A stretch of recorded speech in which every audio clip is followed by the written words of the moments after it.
शांति। ओम शांति। ओम शांति। ओम शांति। हम तो पुराने हैं, कोई नए नहीं है। इतना स्वागत करने की जरूरत नहीं थी।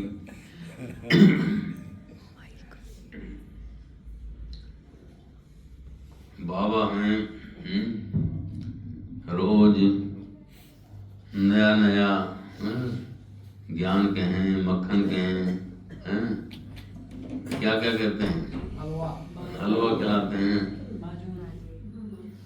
माजून बाबा कितने रोज नए नए टाइटल देता है। इतना दुनिया में कोई देता होगा टाइटल? आपके लिए भी कितने टाइटल देता है। करल की मुरली सुनी होगी, अव्यक्त वाणी, कितनी प्यारी वाणी थी। बाबा ने क्या टाइटल दिया आपको? पूर्वज। आप फाउंडेशन में भी हो तो तने में भी हो। फाउंडेशन में किस रूप में हो?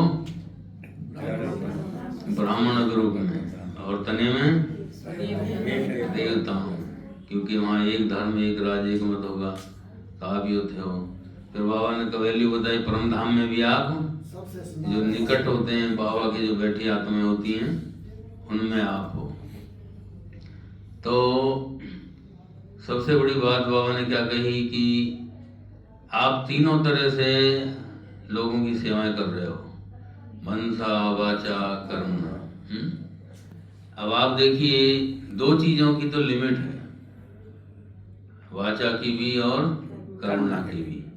अब देखो, इतना बड़े जैसे कुंभ का मेला लग रहा है, करोड़ों लोग जा रहे हैं वहाँ, तो कोई कितने लंगर लगाए, कुछ भी करे, क्या सबको खाना खिला सकता है? क्या है? कितना ही भी कर ले, क्या सबको ज्ञान मुंह से दिया जा सकता है? नहीं।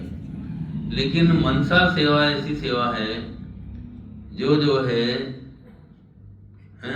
एक स्थान तो क्या, पूरा भारत तो क्या, पूरे विश्व तक आप सकाश दे सकते हो, सबकी सेवा एक साथ कर सकते हो।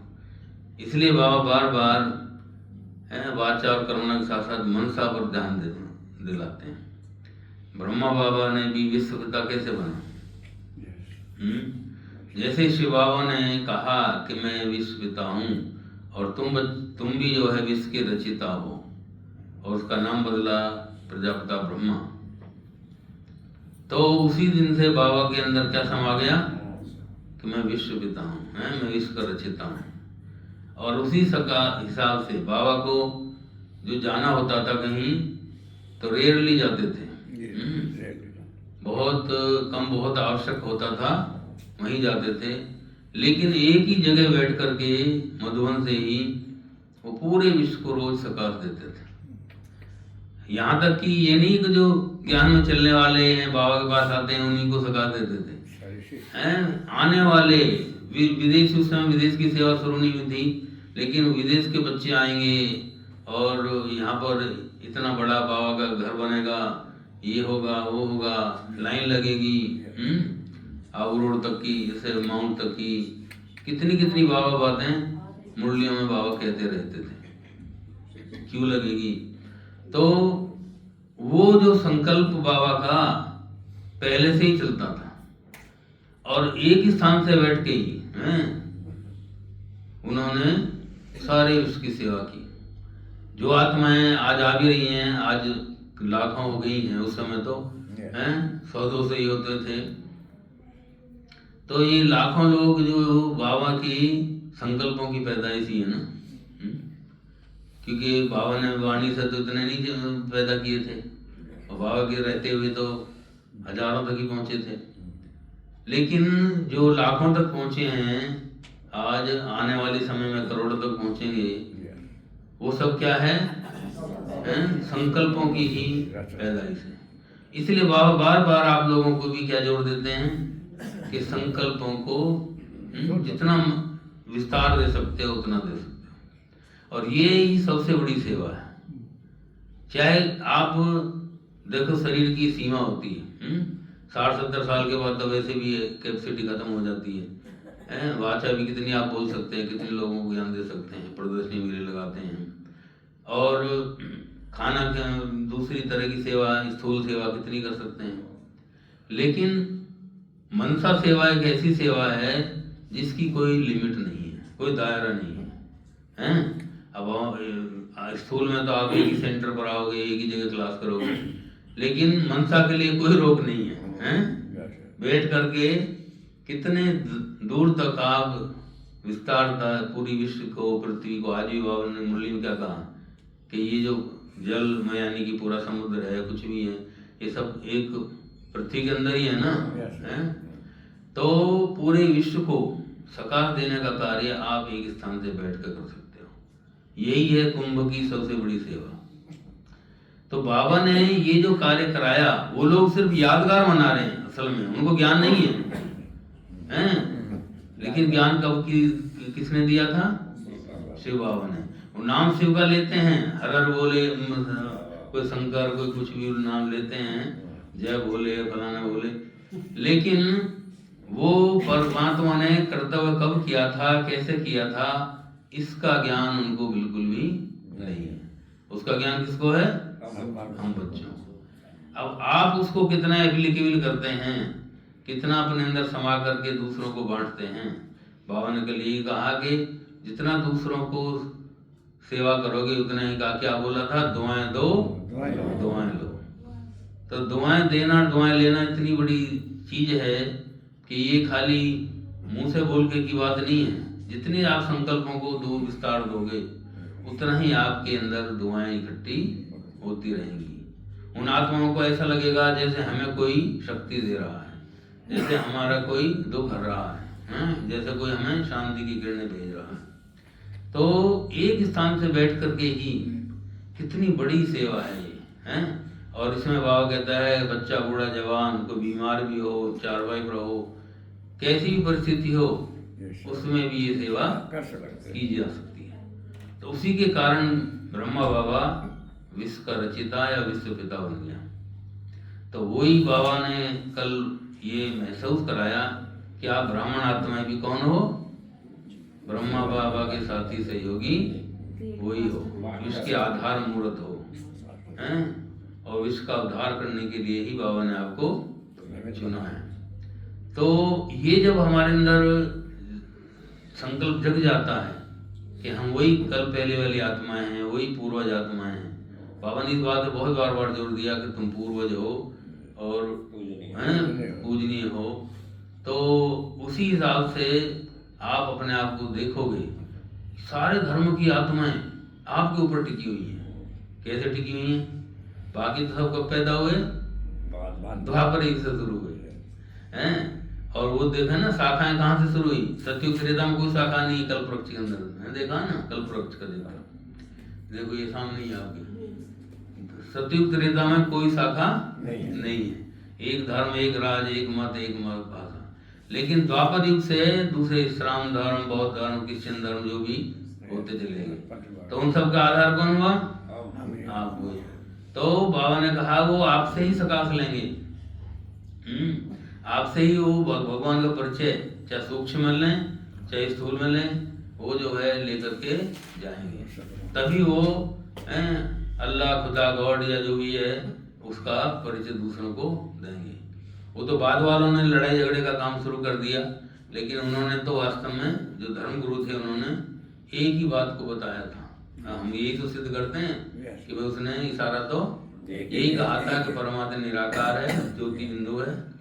लेकिन उन्होंने अपनी अपनी भाषाओं में के कहे हैं क्षेत्रीय, वैसे तो स्वार्थ की वृत्ति ज्यादा जगी है। उस स्वार्थ की वृत्ति ने ही उन पुस्तकों में भी फेर बदल कर करके शुरू में जो लिखा गया था ना, क्योंकि देखो जो कोई भी धर्मगुरु है उसने वाणी चलाई। हमारे शिव बाबा भी आते हैं, ब्रह्मा बाबा भी कीर्तन में, तो बाबा थोड़ी बैठ करके लिखता है? बाबा तो वाणी चला के चला जाता है। वो तो ये है कि साधनों के द्वारा कोई रिकॉर्ड करता है, कोई लिखता है। शुरू में अव्यक्त बाबा आता था तो राजू भाई का डिपार्टमेंट ना, वो एक एक शब्द को लिखते थे जैसे जैसे बाबा बोलता जाता था तुरंत। उस समय तुरंत टाइप का भी सिस्टम नहीं था, वो तो बाद में डेवलप होता गया तो फिर टाइप भी सब कुछ होने लगा। और वही लिख करके फिर बाद में टाइप किया जाता था, फिर वो प्रेस से जो है ना उसकी मूल्य निकाली जाती थी। तो ये सब अब तो खैर साधन बन गए इसलिए ऐसा हुआ, लेकिन पहले तो लोगों ने जिन्होंने उन्होंने वाणी बोली, उसके बाद उनके अनुयायियों ने या बाद वालों ने उसके आधार पर वो पुस्तकें बनाई, फिर उनमें और फेरबदल करके आज जो सबके सामने है उनमें इतनी भ्रांतियां हैं, इतनी दुविधाएं हैं कि उन लोगों ने उनको पुस्तकों का सिर्फ नाम लेते और करते अपनी स्वार्थ सिद्धि है। इसीलिए सारा मार काट गड़बड़ सब कुछ हो रहा है। लेकिन वास्तव में सत्य तो यही है कि परमात्मा ने जो बीज है वास्तव में उससे उगावा है, चाहे वो कोई किसी भी धर्म का हो, चाहे सनातन धर्म का हो, आदि चाहे दूसरों हो। तो सनातन नाम तो लेते हैं, आदि सनातन देवी देवता धर्म तो भूल गए, लेकिन खाली सनातन तो खैर फिर भी बोलते हैं। लेकिन पूरी विधि विधान या सारी बातें वो समझते नहीं है, और इसके कारण सारा क्या कर दिया है गड़बड़। बाबा बार बार कहता है देवताओं को याद कर, देवताओं से तो तुम्हें वर्षा मिलता नहीं है, ना उनको याद करने से कोई फायदा है, लेकिन यदि उनके सामने एक बात बोल दो तो चिढ़ जाएंगे। इसलिए बाबा यही कहता है कि युक्ति से काम लेना है ताकि उनको बुरा भी ना लगे। लेकिन अंत तो जब ये कहा जाता है ना आखिर भगवान कितने हैं, तो यही कहेंगे एक है। और वास्तव में वर्षा किससे मिलना है, मतलब परमात्मा को शक्ति किससे लेनी चाहिए, जो एक शक्ति है। तो उस आधार पर लोग सहमत हो जाते हैं, और धीरे धीरे जब उनकी समझ बुद्धि खुलती है, बुद्धि का ताला खुलता है, वो बाबा के बच्चे बन जाते हैं। आप सब कैसे बने बताइए, आप सब भी तो भक्ति मार्ग किए हैं सबके यदि एक अनुभव सुनने बैठ जाए तो कितने अनुभव इकट्ठे हो जाएंगे। कोई किस तरह के ज्ञान में आया, कोई किस तरह आया, कोई किसने किसको ज्ञान कोई प्रदर्शनी देख करके आया, एक तो कोई लाल लाइट देख करके आया। एक भाई था रोज आश्रम के नीचे से जाता था, कभी ध्यान नहीं देता था ब्रह्मा कुमारी के, बल्कि उल्टी बातें सुन करके ये और ही दूर हो जाते हैं। लेकिन भाई था वो एक दिन वो जा रहा था, तो शाम का टाइम होगा जब योग का टाइम होता है, तो लाल लाइट जल रही थी।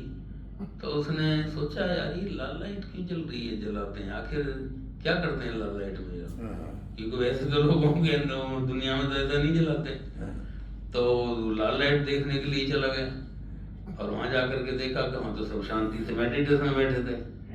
और वो उसमें देखते देखते उसने क्या किया, बैठ गया। बड़ा अच्छा लगा उसको, शांति, आखिर रहस्य क्या है इसका।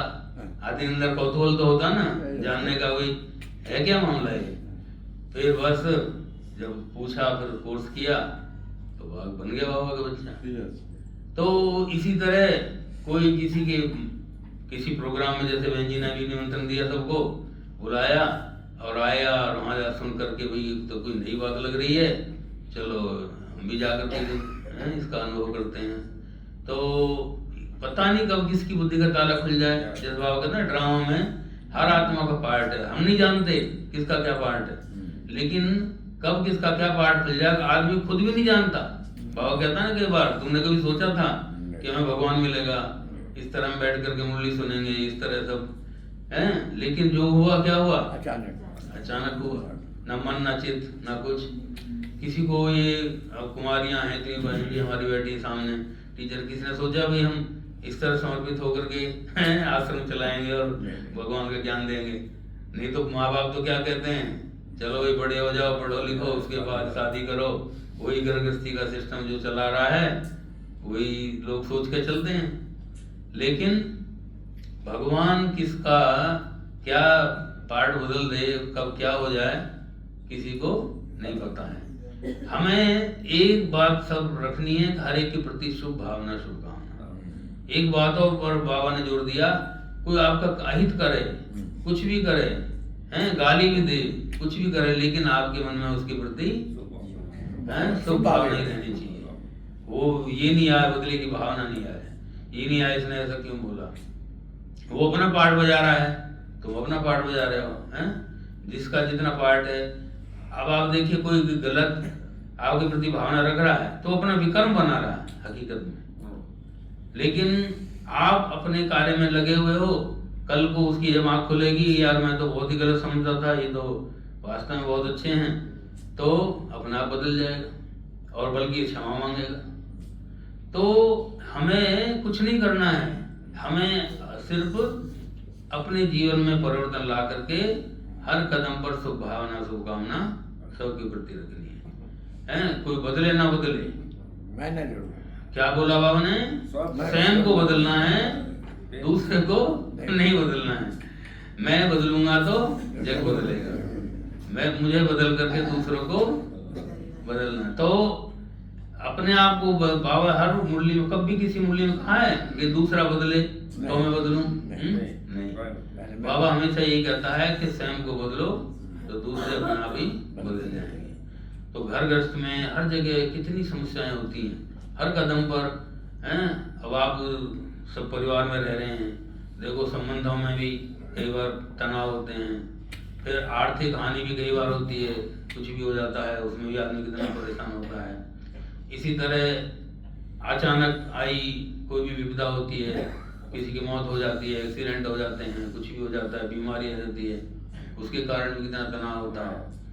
इसी तरह दूसरे एक अचानक के जो है प्राकृतिक विपदाएं हैं, जब बाढ़, तूफान, भूकंप हैं, कितने लोग धराशायी हो जाते हैं, बिल्डिंगें गिर जाती हैं, वो भी एक वो है। तो ये सब त्रासदियां हैं, इन सब में अपने आप को अचल बनाए रखना ये बहुत बड़ी एक बात है। और वो तभी हो सकता है जब हम हर कदम पर ये सोचें कि मैं बाबा का बच्चा हूँ और मैं अपना पार्ट बजा रहा हूँ। जब तक मेरा पार्ट है, जब तक मेरा शरीर है, तब तक है। कल को क्या बदलेगा वो बाबा जाने, क्योंकि ना भविष्य हम जानते हैं, हम सिर्फ वर्तमान में जी सकते हैं। लेकिन जो वर्तमान को सफल बनाएगा, वर्तमान में सबके लिए दुआएं इकट्ठी करेगा, वही आगे जाकर के काम आएगी, उसी के आधार पर आपका भविष्य रिजल्ट बनेगा। तो हमेशा कभी भी ये नहीं सोचो ये नहीं कर रहा तो मैं क्यों करूं, वो नहीं कर रहा तो कभी ना। तो सबसे बड़ी जो कमी है ना वो है तुलना करना, दूसरे के साथ तुलना करना, अपने आप को नीचे गिराना, किसी की कमी कमजोरी देखना। बाबा ने क्या कहा था कल, 3 पर काट दो और एक पर रखो, पर चिंतन, पर दर्शन, पर मत। जो दूसरे की मत पर चलते हैं वो नीचे गिरते हैं। इनको काट दो और एक परोपकारी। तो कितने बाबा अच्छे अच्छे ज्ञान के गुण माला पहनाता है, कितनी अच्छी अच्छी बातें रोज बताता है, कि इसको कहते हैं समुद्र में डुबकी लगाना, सागर में डुबकी लगाना।